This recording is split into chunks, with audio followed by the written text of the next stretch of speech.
But yeah, man. So today I want to talk about our favorite podcast. Last week we talked about like your favorite books, but let's just go with like what podcast do you mainly listen to? What are your go-tos? Yeah, let's get right into it. Matter of fact, I just came back from a 1.5 hour drive. I was up in Harlem doing some work over there. So on the way back, what was I listening to? Joe Rogan, man. At least 50% of podcast listeners listen to Joe Rogan. So I know, like, obviously, we have to keep it like tailored to entrepreneurship, money, and whatnot. But I'll just be honest with you, like, I listen to a lot of Joe Rogan, and not everything, but it's good to just get people's perspectives.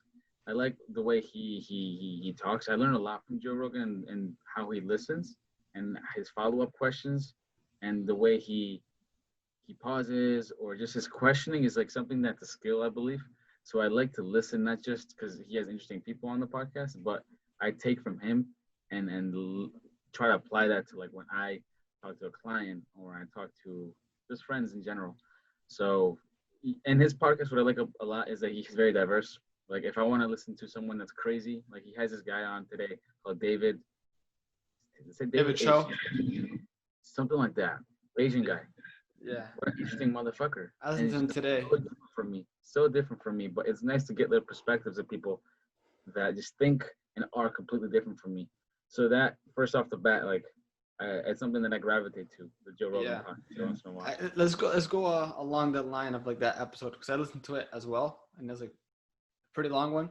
And I just like the story of like how basically he's just different from everyone else, and it's kind of like reminds me of like our friends. Like we have some people who kind of just like just travel the world. They just like do something on their own, not the generic type of like way of living. Like being here in the United States and making money or whatever. But they just go off somewhere else, do something more adventurous with their life, and that can like help bring like perspective or a different perspective to like people. You know? And I think with Joe Rogan, like you said, he talks to a lot of interesting people. It doesn't always have to be about like comedy, but he brings on like big time entrepreneurs or like economists or like for example like Elon Musk. Scientists. Like, Elon Musk. If you're like into entrepreneurship, with Elon Musk.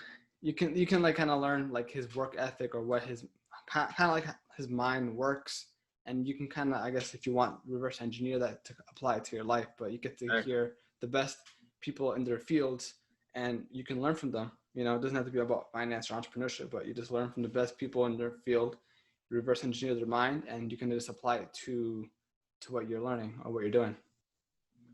For sure, it's a learning. You're not just listening to let time pass, which in effect, sometimes that's what you're doing.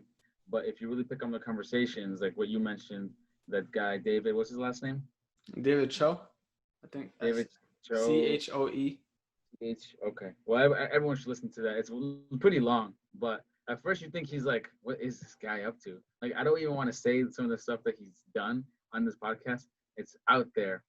But then you start listening to more of his stories, and it's like, whoa, this guy is so interesting. So it gets me out of my own thinking.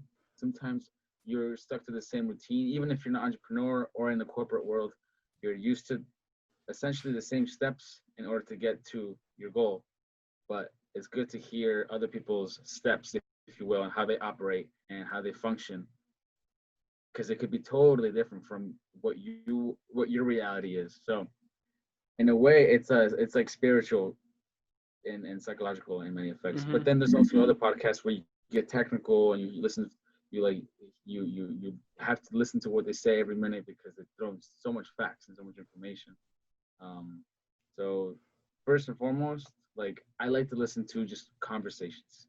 Yeah. This podcasts that are definitely structured. Like I listen to the Tim Ferriss Show. He has a more structured layout. And if I want to listen to something and just hang out and chill, like a long drive, okay, like maybe a Joe Rogan. But if I want to really learn and take things in, and maybe even have a pen and paper next to me, it's more like a Tim Ferriss where he is very analytical. He questions very methodically. So it's two different perspectives when it comes to podcasts, Mm-hmm. Just out of curiosity, you listen to a couple good ones too. No, yeah, I was gonna ask you, like, out of curiosity, like, when did you first start hearing about podcasts, and who's like your first I guess, like episode, or who did you listen to Yeah. first? Well, generally, podcast has been around for a while, right? Yeah. And it really took ground like I don't know, like 5-6 years ago, like huge. But it really came from. Have you ever like listened to like hours of music, and no matter what genre you play, like you start even listening to classical music, and that's when you know it's bad. It's like, all right, I don't even want to listen to music anymore. Like I want to listen to something intellectual, something smart, something funny, whatever, And that's kind of what gravitates me towards podcasting, music, and then eventually I transgressed to something more conversation-wise. That's not music. What made me really get into podcasting is just knowing that there's people out there having cool conversations with people that I like. And I was like, oh, I want to listen to this person or this person. Or sometimes you discover new people through the people that you like. And then it trickles down to that. So it's an educational form for me. I'd like to stay up to date with people are talking about. And honestly, you can select whatever genre you want, right? Mm-hmm. So I know you obviously like with your brand, and you like to hear about entrepreneurial endeavors and stories that people have. Like there's one that you put me on, which I forgot the name of it, but it's like people they interviewed the guy from Salesforce. They interviewed people from away, something like people that have already made it and have like a skin in the game, and then they explain to you like how they rose to be, and that's pretty interesting too. I think it's like how it was made, basically how like businesses came about and how they scaled, or like their success stories. I think Salesforce was in it, I believe. Canva, like really interesting brands, even brands that you don't really hear of, that had like really cool stories. I forgot. I think it was this one tech company. I forgot. It was like, I think it was Dell, but there's like another one. But basically, I think like what you just said previously, like podcasts, I think is such a good form of information because it's so fast and you can learn a lot quicker, I think, compared to like text or even like video. I mean, video is like, if you have like the subtitles there, it can help a lot if you're a visual type of person. But with audio, it's just quick, and it's just information just feeding you, and you can listen to it all day, with your wireless headphones, and you can just walk all day and just listen and really just absorb the information. But a lot of good podcasts, I think that for any entrepreneurs, I think everyone will agree on this, is like Gary Vee. He's all about like all about entrepreneurship and branding, and he talks a lot. He has like a new episode every day. Another one, like you said, Tim Ferriss, I used to listen to a lot, but I like to talk not as much. I think in the beginning I did. Joe Rogan, not as much, but there's some episodes that I like to listen to, like people who are really like are intellectual in terms of like academia. But then again, like this story with David Show is like a crazy one, and that opened my perspective on life on different ways, and that's really cool. There's another one that's really new. It's like a short podcast, like 15 minutes at most. It's like the Wall Street Journal on tech, and they talk about like the new. I think they upload one every day, and they talk about the new things that are going on in tech. So I just recently started listening to it like a week ago, and they're talking about how like the big tech companies like Apple. What was it called again? It's like Wall Street Journal Tech, something like that. Okay. And they talk about now like what's going on with TikTok, what's going on with the 4 biggest companies like Apple, Amazon, Google, and I think Facebook. Like they're relevant information. So and it's short and it's to the point, and it's really cool to keep up to date with like what's going on with tech.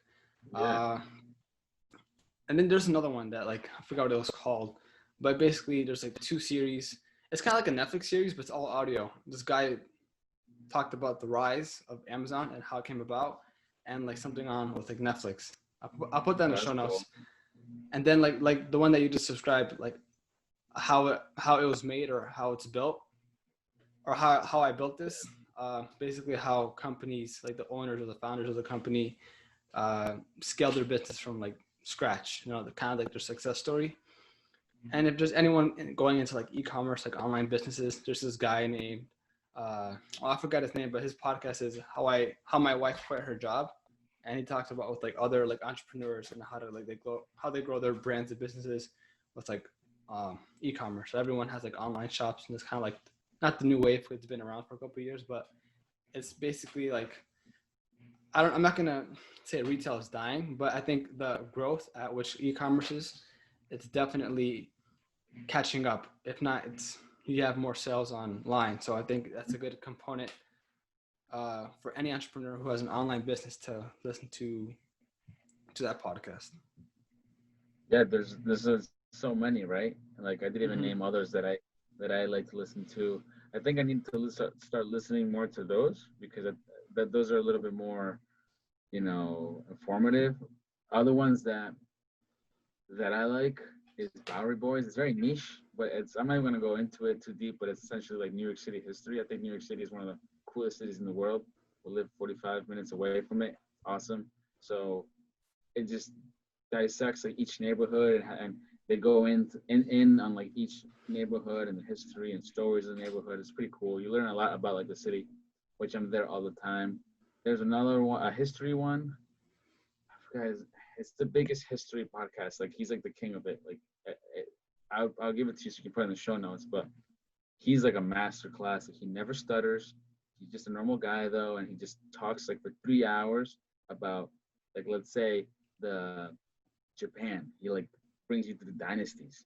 Like each dynasty is like an hour long or something like that. Like it's like part 1, 2, and 3. So like if anyone's a history buff and nerd, like that's where you go. You get the full in-depth history of like essentially like everything. He's covered a lot of ground. And then I think those are like the big three, And the cool thing about podcasting is that you can have your favorites, and then like the one that you told me, like why my wife quit or something like that. How my Like wife that's quit the podcast. Yeah. so that's something that like okay, like let me listen to that, and then that transgress to something else. So and all like whatever podcast you listen to, as long as you're Mm-hmm. consistent with listening and dissect it, because you can just listen to it and not really take it in. It's good, especially in the Yeah. finance world. Yeah, because I don't really like me personally. I don't really like listening to like the news or reading on the news.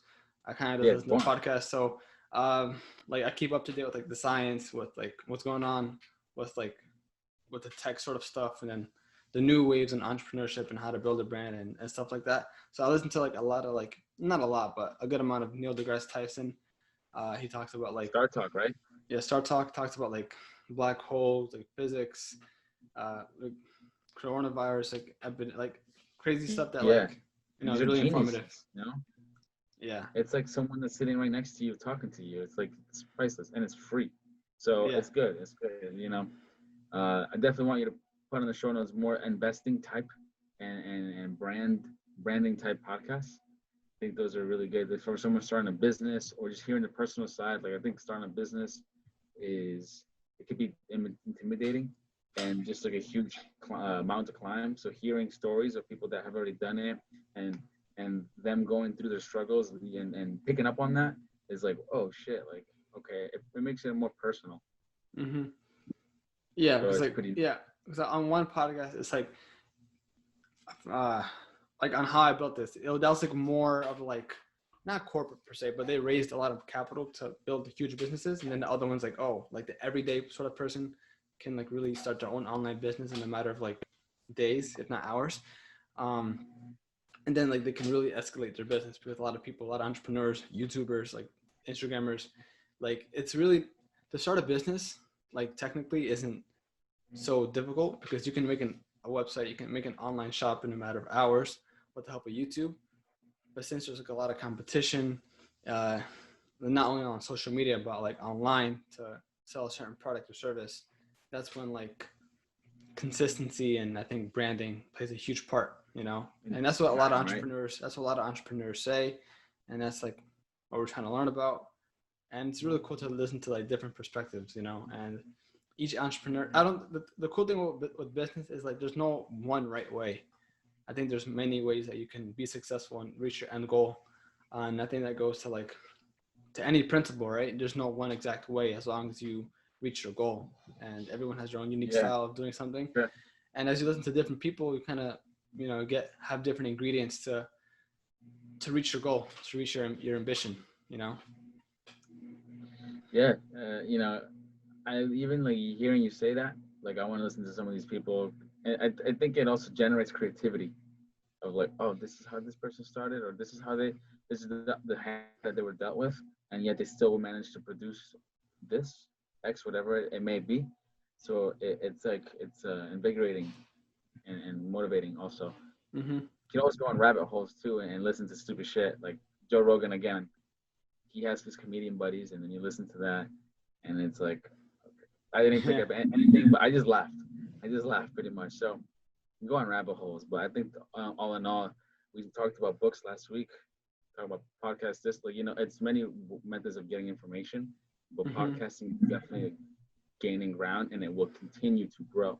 So I definitely, everyone that wants to learn should incorporate podcasting into their essentially their strategy. Mm-hmm. Yeah, every time I listen to a podcast, I just feel like I'm reading a whole book, So it takes me 30 minutes to an hour to finish a podcast, but that to me is a whole book, One thing I do, and I would encourage viewers to do this as well, is either through, you want to do it on Word or any electronic template, or if it's in your notebook, you listen to a podcast with your earphones. You can even be multitasking, but as long as you write or screenshot, even, you don't have to write anything. But typically I write in a little journal, minute 23 second 45, this quote, I really like this quote, or link to this information. So you have some sort of note, something concrete and visible from what you picked up on that podcast. I usually do that on flights or long train rides. I'm not just scheduling time to listen to podcasts throughout the day or on my Saturday or Sunday, but I typically do that when I'm doing something else or I have to. But nevertheless, I have a notebook with 4 or 5 separate conversation podcasts, and I still find myself going back to it. It's useful to put it on paper and use it as an outline for the future. Yeah, it's true, because just to end it, just my final saying is as you can't retain every piece of information that you hear, especially with if you listen to 5 podcasts a day, it's going to be really difficult to retain that information. So you kind of, I guess, have to write it down, put it in your notebook, and then you can go back to it, and then it can really resonate. But if you have a lot of information going through your mind, then you're not going to understand, or you're not going to absorb everything. So a lot of good information can be lost if you don't write stuff down. So I think that is an important factor as well.